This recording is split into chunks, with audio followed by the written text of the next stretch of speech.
This is Spain's Coto Doñana, the jewel of all Europe's national parks. Most famous for the magical light of its marshy lagoons and the beauty of its flamingos.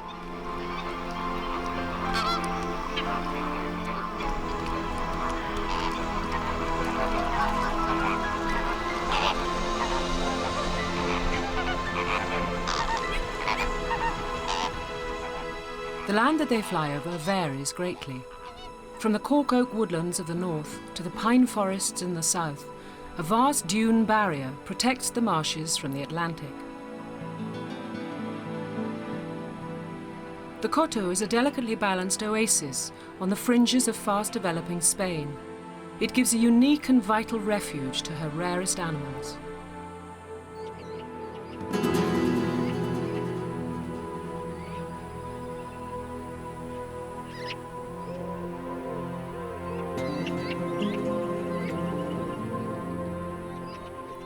Here, in Doñana's forest, prowls Europe's most endangered predator.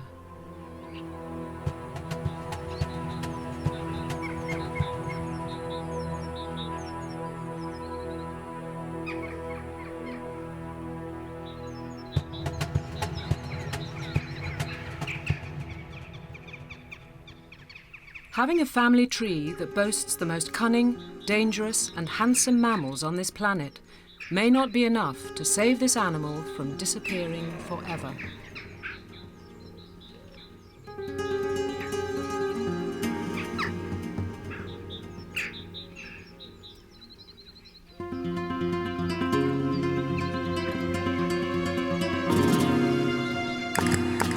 This Spanish lynx has to use every ounce of cunning and skill if she is to survive.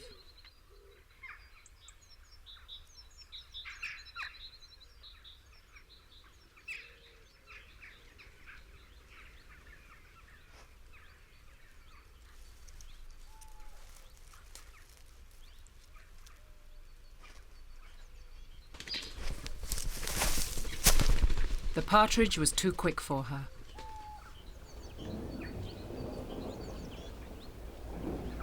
An Atlantic storm sweeps in from the coast.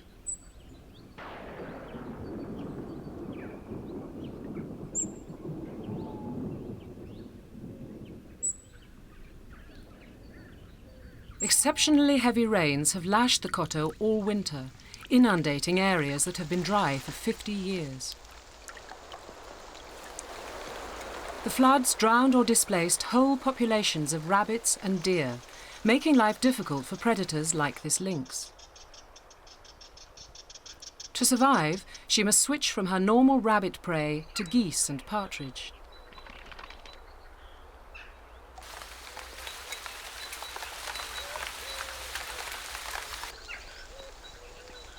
After 5 years of drought, the Coto is set to recover, and the grey lag geese and other wildfowl are returning.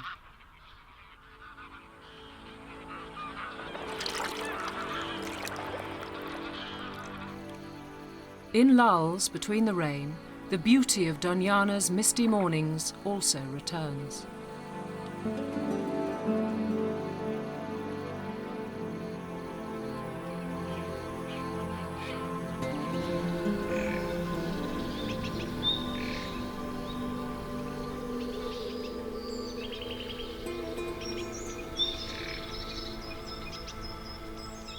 She dries herself using her rasp-like tongue.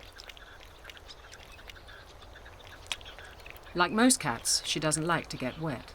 But rain or shine, she must find a meal.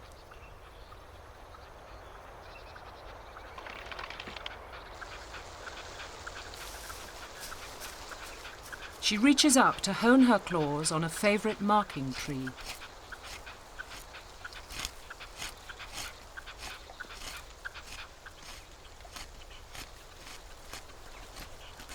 Dropping down, she suddenly locks on to a movement.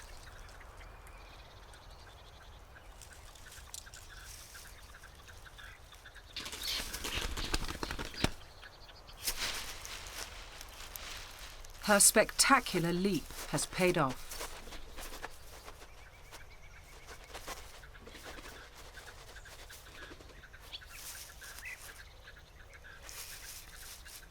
The partridge will satisfy her hunger for today, and she takes her kill into the cover of the bushes to feed.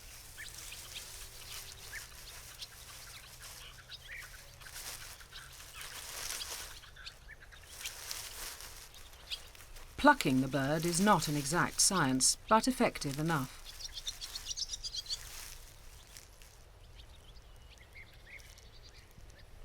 After she has finished feeding, only the feet and feathers will remain.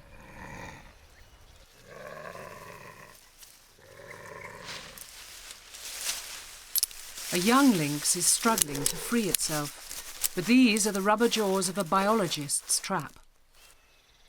Now it must be tranquilized.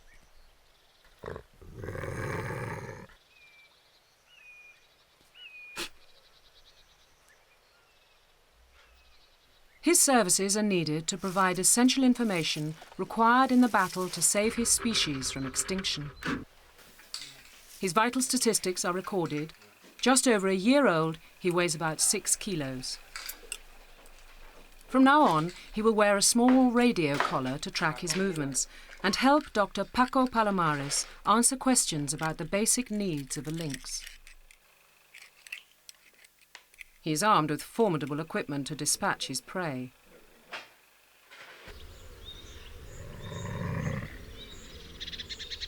They have called him Hollywood, and he will be released to join his mother and sister.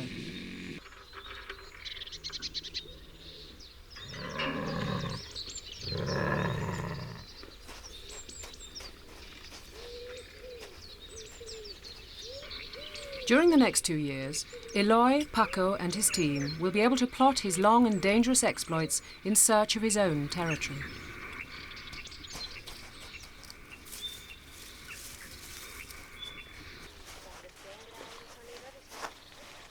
A radio-collared female has her litter of young kittens in this tree. Knowing that she's away hunting for her young family, Paco is able to carefully remove and examine the kits. This is a rare and precious moment for the biologists. They are just 3 weeks old. Their weights and measurements must be taken as quickly as possible. This little one is just 500 grams. There are 3, an average size litter, 2 male and 1 female. The team work as quickly as they can, recording all the data. They will be electronically tagged and DNA sampled for future identification.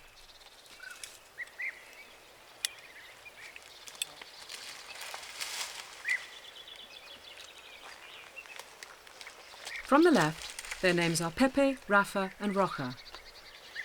Whatever their future holds for them will be closely followed by the team of biologists. They must be safely returned to their tree home before Mum returns from her hunt.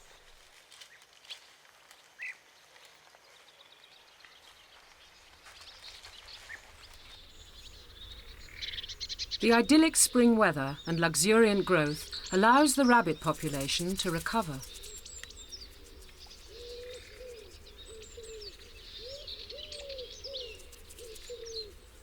Foxes are seldom tolerated in lynx territory and are often killed when encountered. But even so, a prowling fox could still be a threat to the lynx kittens. The mother of the marked kits, who has been given the name Nuria, has decided to move her kits to a safer location. One of her kits has chosen a dangerous place to stop. The mother waits for it in the safety of the bushes. Eventually, it makes the right decision to join her. The dense scrub offers essential cover for them, while the open grassland between the pistachio bushes allow Doñana's rabbits to recover after the devastations of myxomatosis and flooding.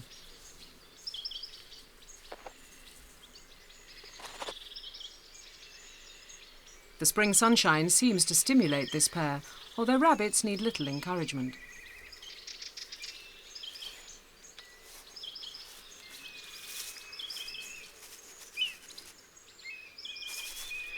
In spring, their numbers drop to only 10 per hectare, well below the limit for a female lynx with cubs.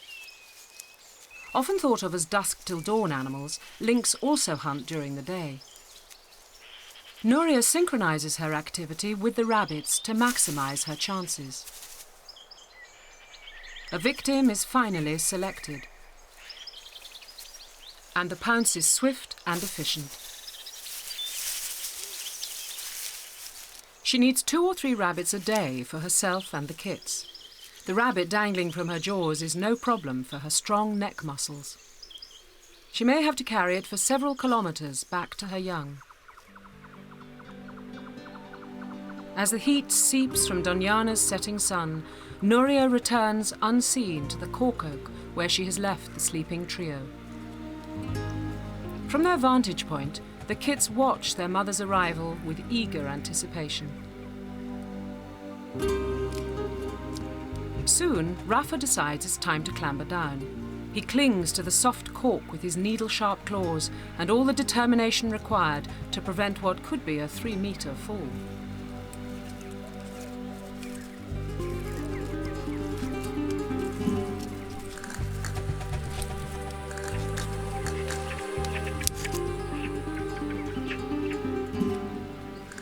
He is followed by a more nervous Pepe and Roja.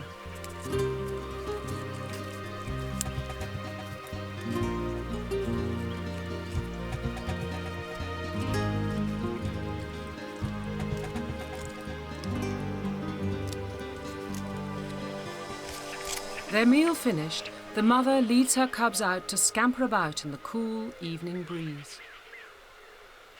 The keen-sighted magpies search for the scraps of rabbit they have left. In the failing light, the kits are now safe enough from birds of prey to play at will.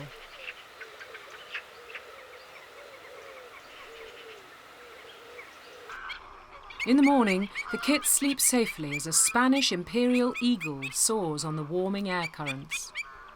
It too prefers rabbits, but this year it has had to switch to hunting Doñana's abundant wildfowl. As the water recedes, stranded fish and other aquatic life attract storks, herons, flamingos and egrets, which concentrate in the muddy shallows.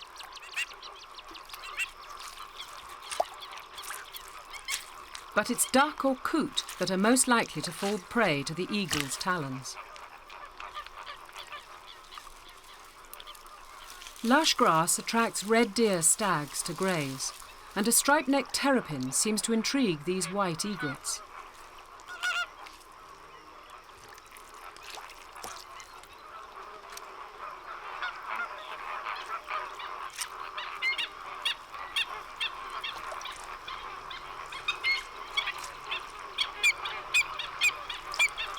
Not even a stork's bill has the power to open up this armour-plated meal.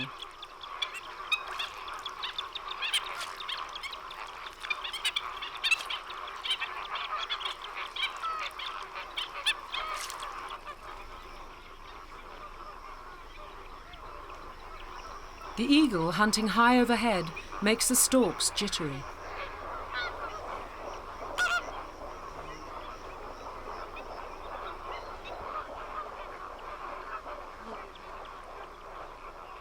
In the confusion of the moment, the female eagle catches a young coot making for cover, and she flies off with it towards their nest.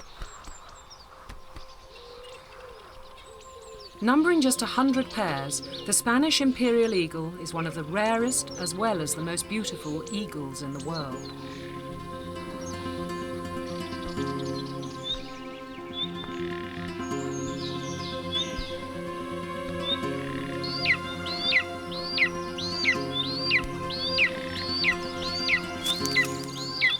Her mate thermals high above the nest. Her 2 chicks are about 3 weeks old. There is less rivalry between siblings than in other eagles, and if the parents can find enough food, they should both fledge.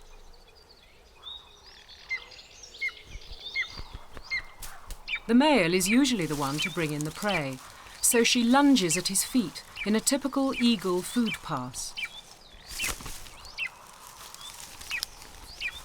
It is her turn to leave the nest in search of food, leaving the male to watch over their chicks.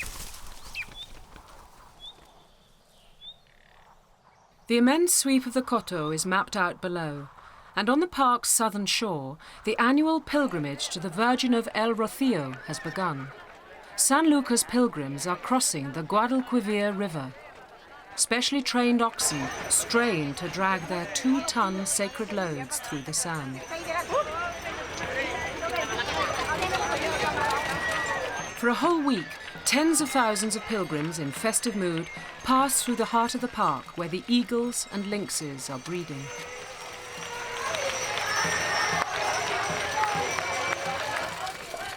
They are drawn to a shrine in the village of El Rocío, where a shepherd once saw the Virgin Mary.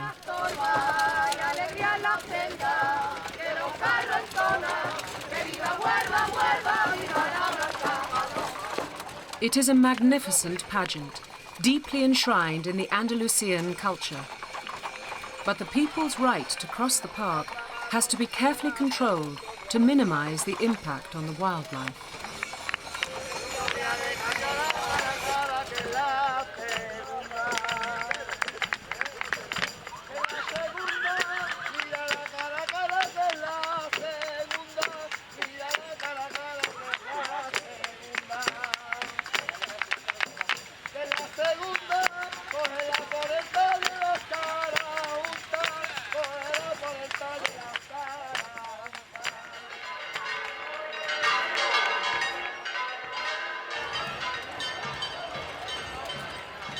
Once a local pilgrimage of a few hundred people, it has now become a national event in which over 1 million take part. But the fiesta is not what threatens the eagle and lynx. It's now a year since El Rocío's great pilgrimage. Coto Doñana's marismas is once again overflowing after another year of exceptional rain. The month of May still threatens a shower or two, but summer's heat is not far off. And deep in the Coto, a fallow doe nervously searches for a place to give birth. It's barely a minute since this fawn dropped into the world. The doe cleans him meticulously, reclaiming her lost nutrients and removing scent that might attract predators. For the moment, there is safety amongst the herd.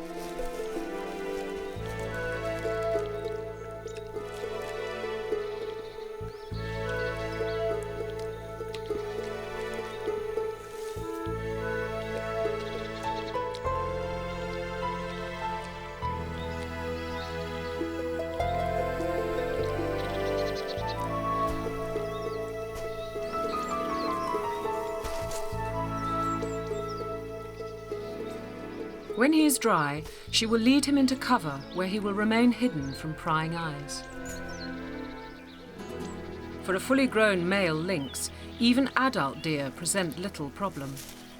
He has killed a doe as she came to drink and is intent on keeping off the magpies.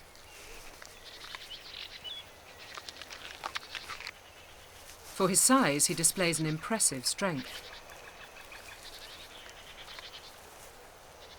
The magpies continue to taunt him.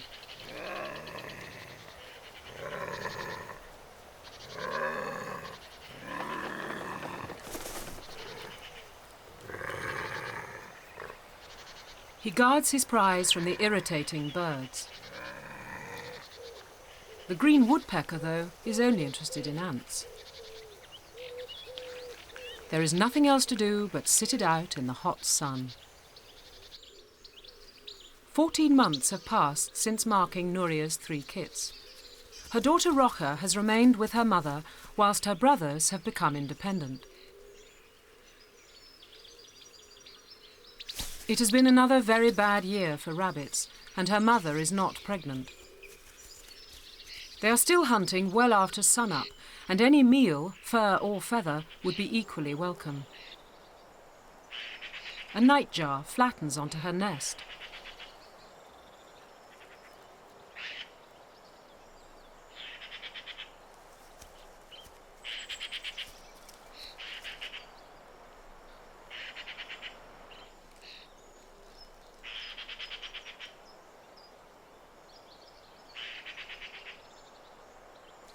Rocha goes in to investigate.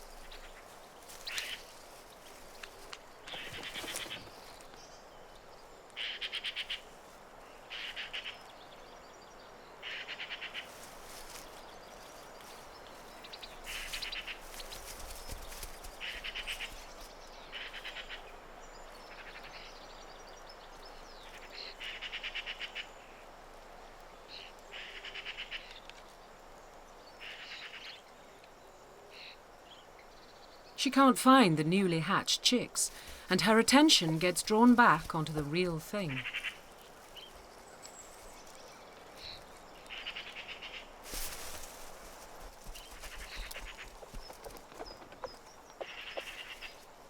The nightjar returns to her alarmed brood, which she attracts into the shadows by calling and bobbing her head.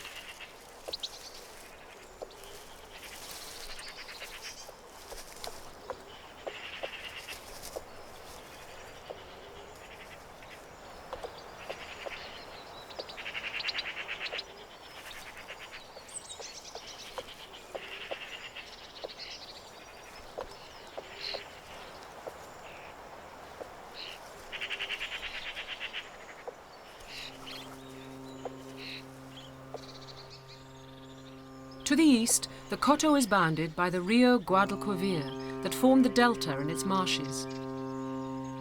It is now mid-June, and the first hatched of this year's brood of Imperial eagle chicks waits for his meal to drop in. His parents need to work all day to keep him and his sibling fed.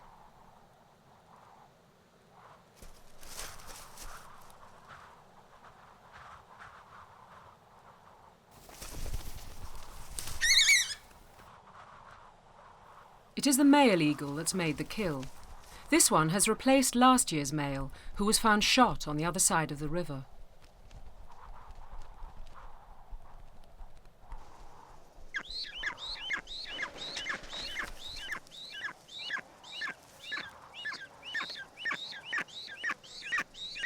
A rabbit will make a welcome change to their diet.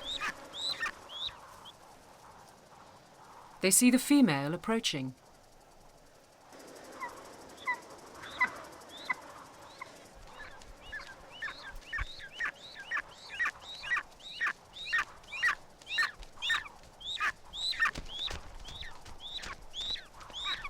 She will help with the feeding if needed, although the eaglets can feed themselves now.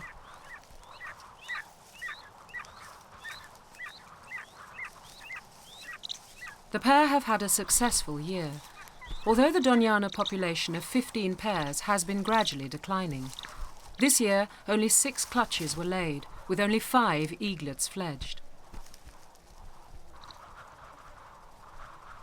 Inbreeding may be a problem, but persecution, habitat loss, and a drastic drop in rabbit numbers are the main reasons for their decline.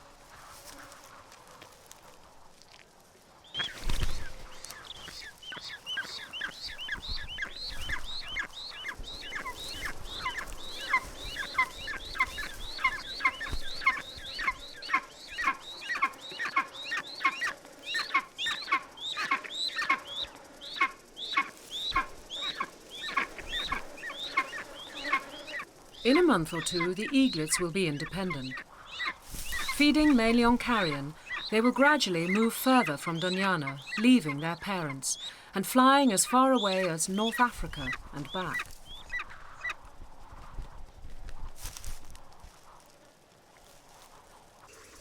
To fight against myxomatosis and lung disease, 8,000 inoculated rabbits are released every year. In areas such as Coto del Rey, they recovered sufficiently to support the lynxes, but in others, disease struck again before the rabbits had a chance to build up numbers. A lynx hunts with its eyes and ears. It has a poor sense of smell and appears not to use it for hunting.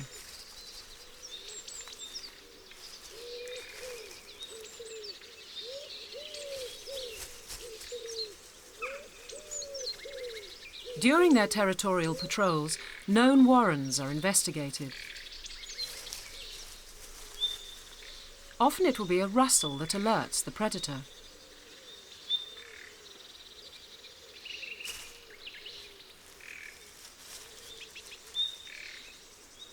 Once the sound is located, the eyes take over and the chase begins.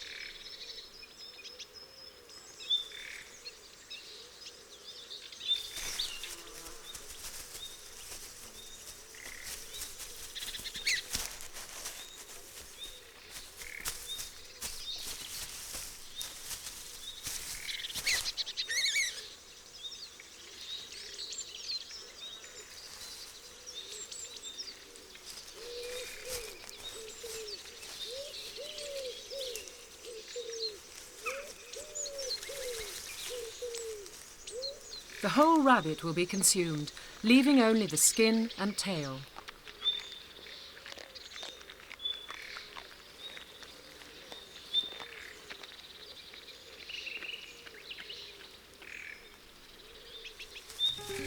One of last year's eaglets fixes on to the sight of a bounding rabbit. Temporarily returned from her wanderings in Africa, she is also keen to seize any opportunity. A Montpellier snake is disturbed by the commotion.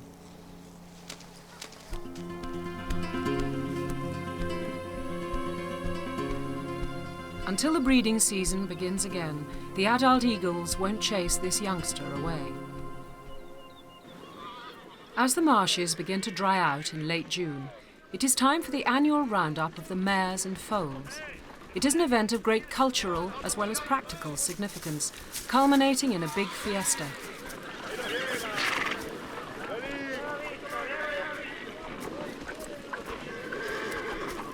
Use of the park by livestock is carefully controlled to prevent overgrazing and disturbance.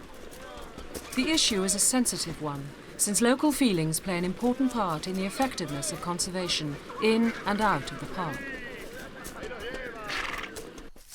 By the end of July, any remaining pools become magnets for insects, birds and mammals alike. These azure-winged magpies bathe in the last rays of the setting sun.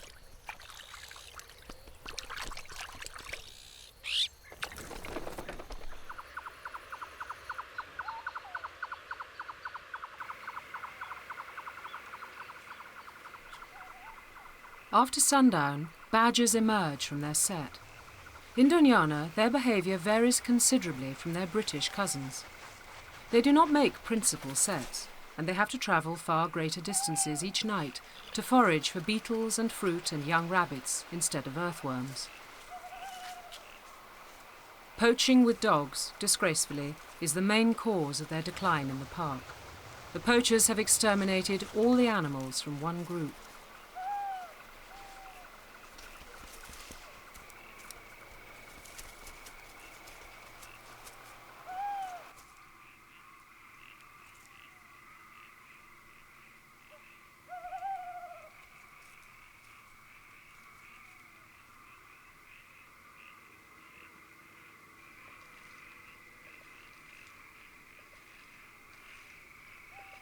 A long, cool drink is what this stag has been waiting for.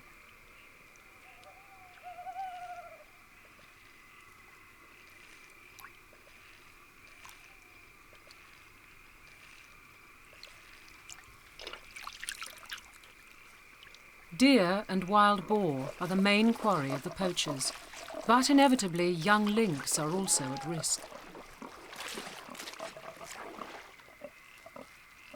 Ever cautious, the dominant boar tests the wind. He finds the cool mud a huge relief after a scorching hot day, and it helps rid him of insect pests.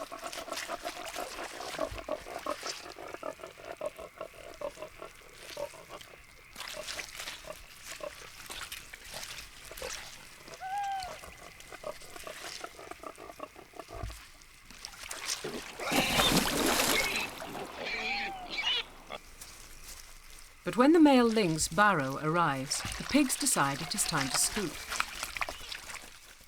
He is the father of Nuria's cubs.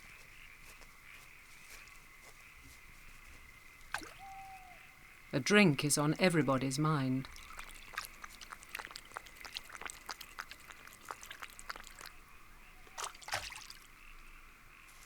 For Barrow, the Waterhole is an important landmark on the boundary between two male territories, so he leaves his scent mark. Nuria waits for him to leave as the hinds and young stags approach uncertainly.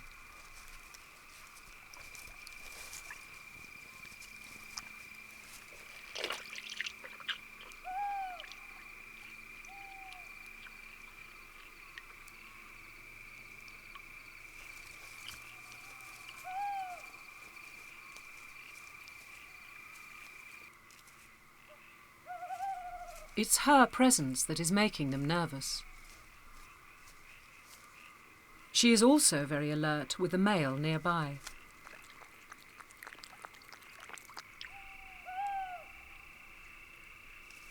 Her daughter Rocha is absorbed with rustlings in the grass.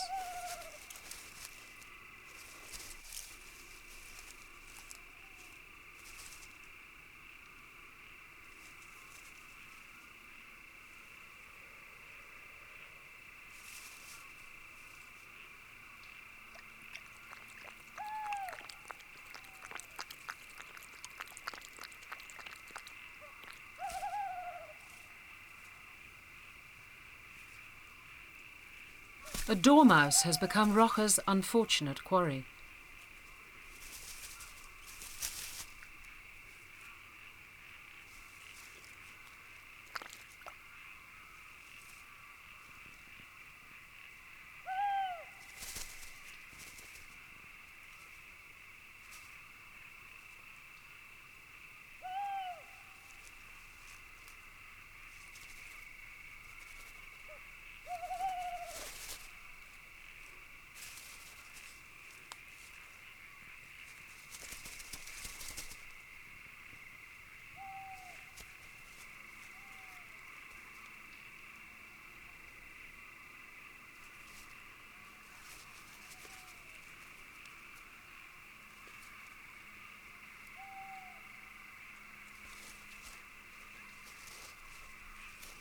This waterhole is also at the junction of 3 female territories, so Nuria gives it her special attention.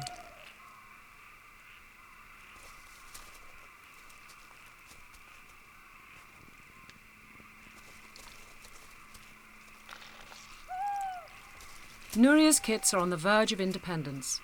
Soon they will have to leave the safety of the park in search of their own territories.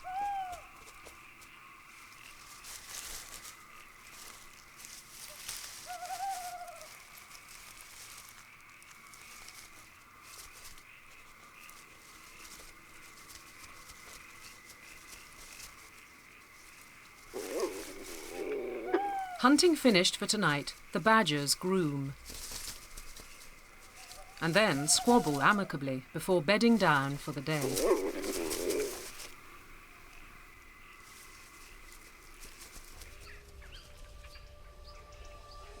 On a damp November morning, mists hug Kota Doñana's marshes. Agriope spiderwebs remain unbroken in the cold and dewy air.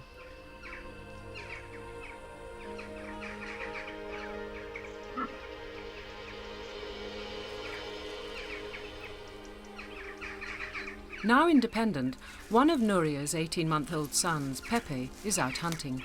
It is too damp and cold for rabbits to be out yet.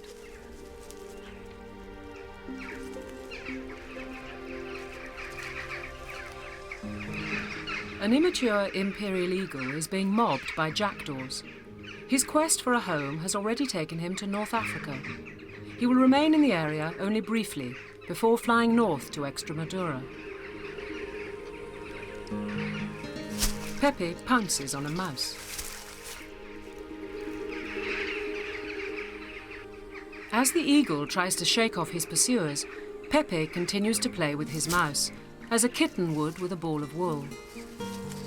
Adult lynx have also been observed to play with their prey. Very soon he will be ready to strike out in search of his own territory. Play will take on a deeper significance then.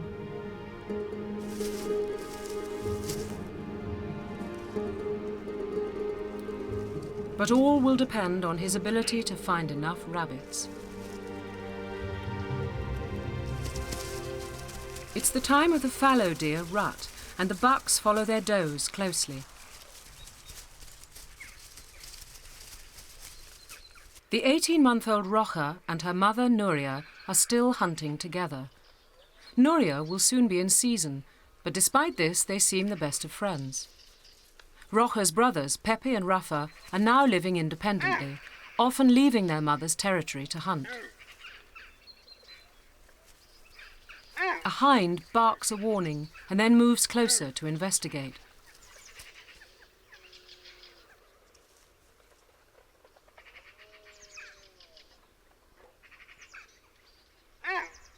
Finally, her nose tells her that all is not right.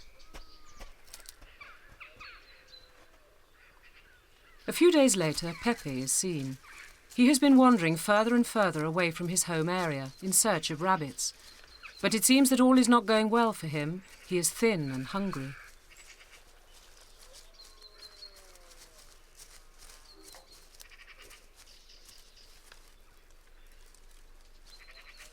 These wild boar piglets are too well protected by the sow.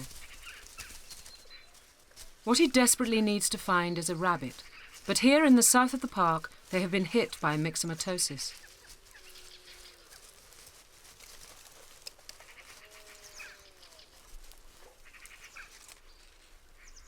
Two weeks later, he is in a pitiful condition. Now, tragically, he is beyond help. This was the last time he was seen alive.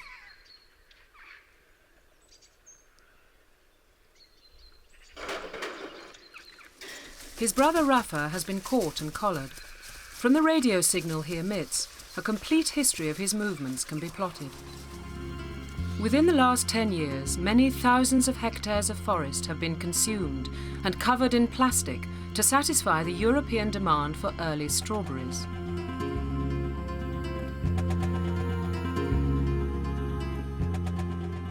The fields bite at the little that remains, but in the trees beyond are streams and gladed pools and rabbits. But for Rafa, danger all around. It is in the forest of Moguer that Rafa has at last established a territory.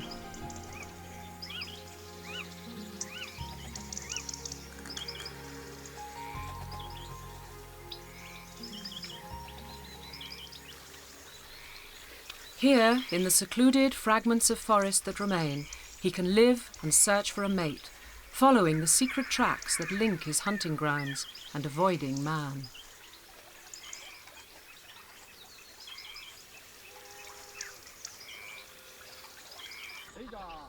Back in Doñana, in the south of the park, some smallholders that keep free-range poultry are experiencing problems.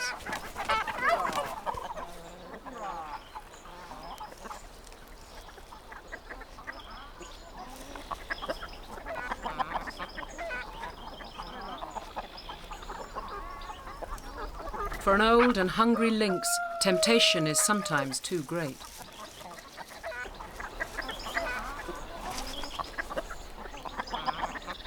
He sits on the fence, watching.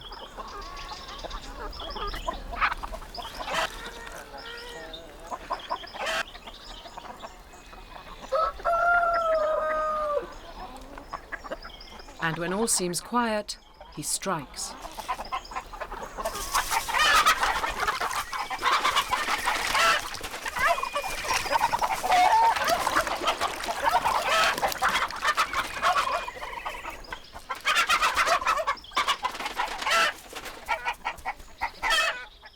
He got away with 6 hens before effective fencing stopped him. Less scrupulous farmers would have used a gin trap. The park's vet has just received a young female lynx seriously injured by a poacher's trap. The news is particularly sad, as it turns out to be Nuria's daughter, Roja. Her right foreleg cannot be saved and must be amputated. She also has many other injuries. It is a delicate operation, and her recovery will be long and painful, since she's broken her teeth on the trap and cannot chew meat. They have managed to save her, but now Roja will be condemned to a life behind bars. Less than 1,000 Spanish lynx are alive today. Without help, her species will vanish from Spain, as her relative, the European lynx, has already done. Now extinct in Spain, the European lynx is only found in the colder climates of northern Europe. This male European lynx is in search of his mate.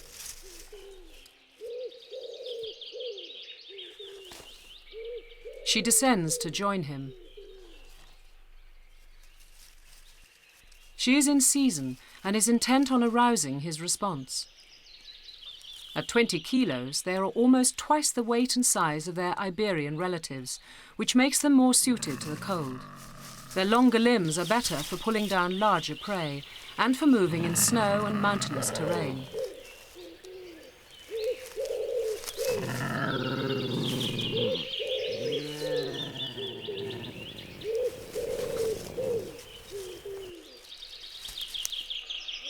She gives him a shot of her perfume, and although he does not at first appear to appreciate the gesture, it seems to create the desired effect.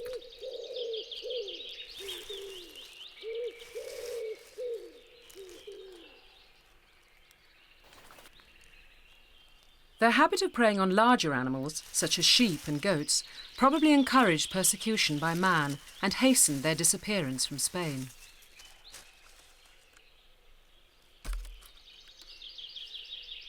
Large shady trees are often selected for concealment during the day.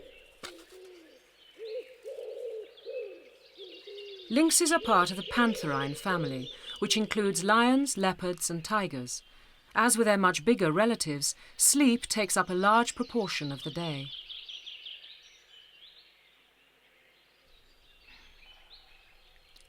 As winter returns to Doñana's marshes, Europe's grey lag geese complete a journey of over 4,000 kilometres from Scandinavia. The recently flooded Marismas has just what they need to put on condition over winter.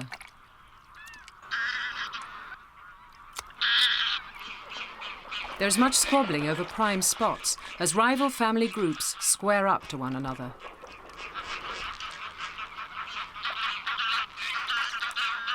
The senior ganders come to blows, egged on by their respective supporters.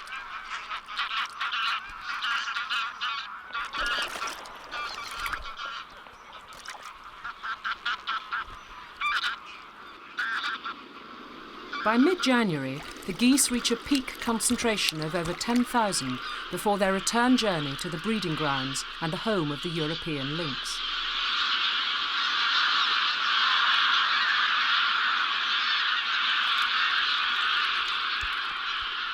As the geese leave, male partridges begin to sing for a mate.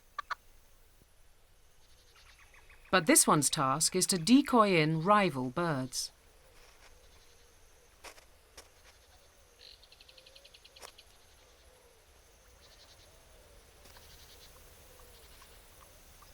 It's a type of hunting long practiced in the region. There are 500 hunters allowed to shoot in Moguer Forest, into which Rafa has now settled.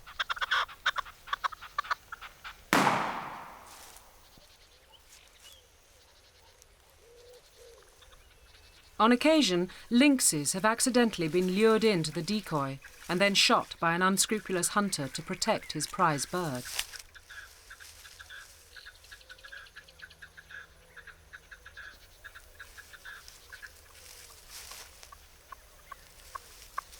A mature female has moved into the area close to Rafa's territory.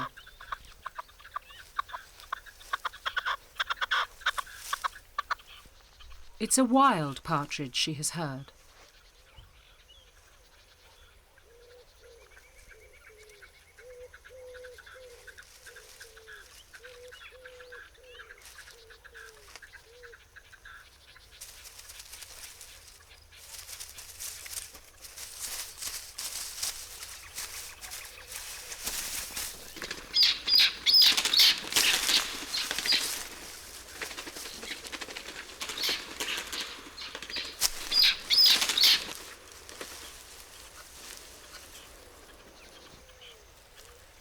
The habitat is right for them here, and there is sufficient prey.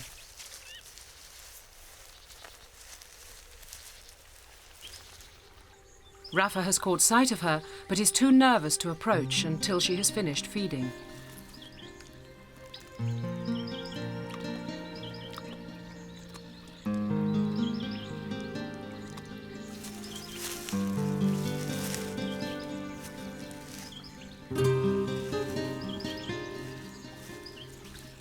As he moves towards her, she averts her eyes, feigning indifference.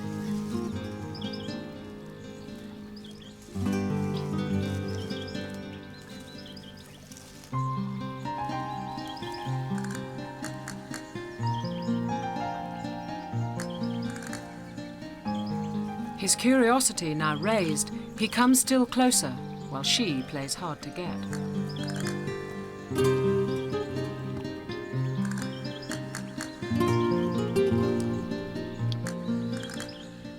If left in peace, they may breed during the coming year. But their cubs will need corridors of forest and rivers to be protected so that they can still link up with other isolated groups of lynx to breed. Numbers are already so low that there are fears that the population may become inbred.